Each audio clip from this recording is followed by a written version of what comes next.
welcome on to the programme now a panel of experts. We've got Professor Dominic Wilkinson, Professor of Medical Ethics at Oxford University, Dr. Mohammed Munir, a virologist at Lancaster University, and Dr. Robert Gucci, a sociologist also from Lancaster University. Welcome to you all. Mohammed, can we kick off with you? Herd immunity, is it really such a bad idea? I think it is really a bad idea. One of the primary reasons is that we don't really know a lot about this virus, SARS-2, and we don't really know for how long the immunity would last. And not having a long-lasting immunity means that we will have to restart this process again and again on a yearly basis. For example, putting into the context, we know that the immunity against measles virus is long-lasting. Once somebody is immunized once, they will be protected for the rest of the life. But we cannot and we never achieve the herd immunity by natural course of infection against measles virus. And we know that based on the experience in other coronaviruses, the immunity against coronavirus is not long-lasting. The maximum we can expect is around 3 years. So this means that we have to go through this process several times, which would be very costly and probably unethical as well. Dominic, the WHO chief says herd immunity is, quote, ethically problematic. Do you see this as a matter of ethics? Well, obviously ethics is right at the heart of these dilemmas. The question is whether to act in one way or another way, whether to pursue various forms of restriction on activity or to allow people to live more normal lives. And the big question, the big unanswered question, is what's going to cause most damage or least damage for the population. Robert Gucci also joining us.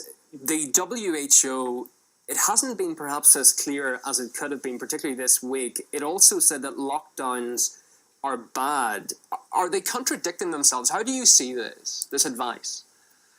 Well, I think a lot of the information that's coming from governments and from World Health Organizations and agencies are really confusing for most people. When we talk about issues of herd immunity, for instance, it's down to the individual to think that this is like chicken pox. And when they used to have chicken pox parties and you'd bring your kids over so that the one kid got the chicken pox so they didn't have something later in life. And that's where people are at this point, because the communication that's coming from these agencies, they're quite confusing about if a lockdown's happening or not, if it's a good thing or not, and now about issues of herd immunity. And so it's coming down to who's communicating the right message and what is the role of the individual trying to protect their family.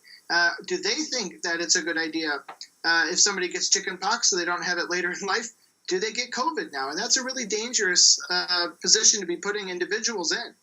Mohammed, increasingly people are looking at the example of Sweden. Now, Stockholm hasn't officially adopted a herd immunity strategy, but that has been the result essentially in practice. And now their daily death rate, it's almost zero.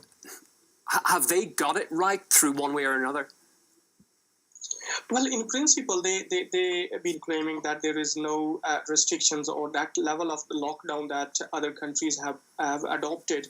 But they have had all those control measures that are required to minimize the spread of the infection on number of people who gathered. But there were pictures, weren't there, of people in restaurants and cafes when essentially the rest of Europe wasn't doing that. They were in Sweden. Oh, yeah, absolutely. I think Sweden is certainly a variable to compare at different stages when we pass through these stages of the pandemic. But certainly this is not the approach that to be followed because, for instance, at the moment, if the deaths are really low, that is probably proportionate to the infection that we are seeing in other countries. We are in the second wave. We are not having as many deaths as we have seen in the first wave, primarily because of better preparedness at this moment. So I think it is not the approach to move forward because we don't really know what's going to happen tomorrow in the Swedish perspective. So although certainly the Swedish perspective is a very good variable to compare between, but I think it is too early to really count that they have adopted the right approach. Dominic, there was a very interesting report published in the Lancet journal about a man who got reinfected with COVID and his symptoms were much worse the second time around. Does this in a way undermine the whole idea of herd immunity or is it very incidental talking about one person here? Well, I think the huge numbers, the massive numbers of infections and documented infections suggest that if reinfection occurs and if worse reinfection occurs, it's very rare. So I think that news is encouraging.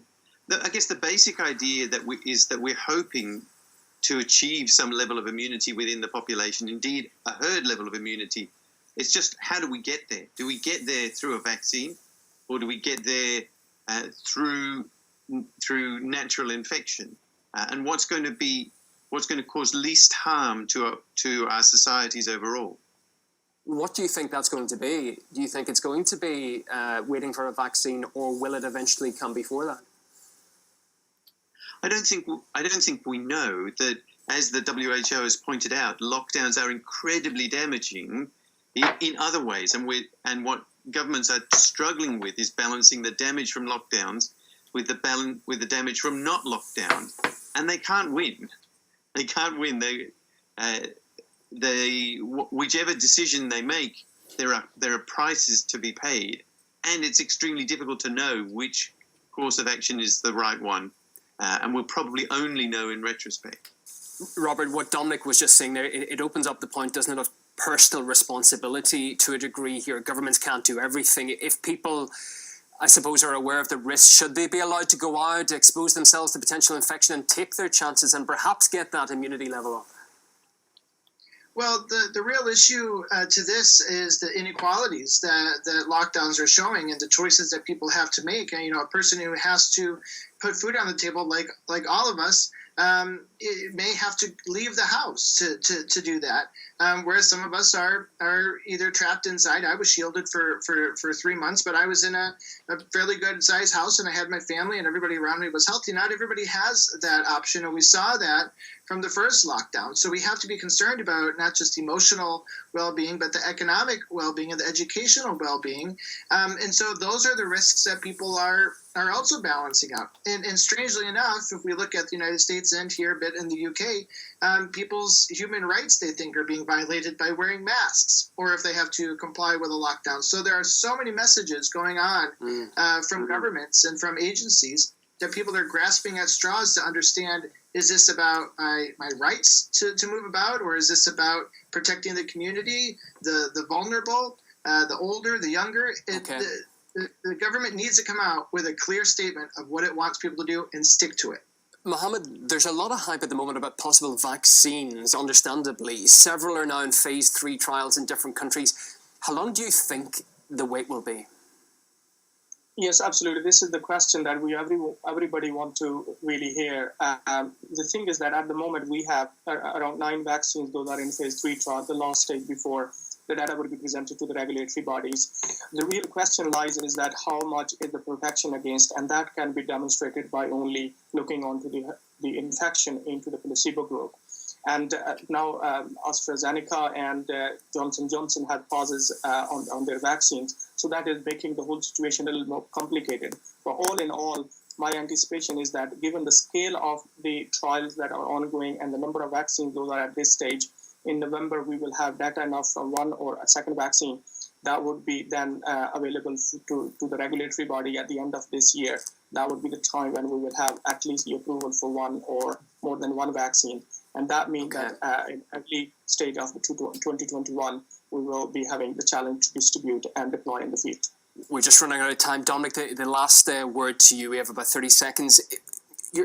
This is probably sacrilegious asking a scientist, but what's your gut feeling as to when some semblance of normality is going to be back, or kind of return to close to it? I don't think we know. I think it's likely that the next year is going to continue to be very disrupted in all sorts of ways, because even if a vaccine is available in early 2021, it's not going to be available to everybody, and we still don't know how quickly it will be possible to achieve levels of immunity. So watch this space. Well, a very interesting discussion. Thank you all for sharing your thoughts in the programme. Professor Dominic Wilkinson, Professor of Medical Ethics at Oxford University, Dr. Mohammed Munir, virologist at Lancaster University, and also Dr. Robert Gucci, a sociologist also from Lancaster. Thank you all very much. Good night. For a deeper dive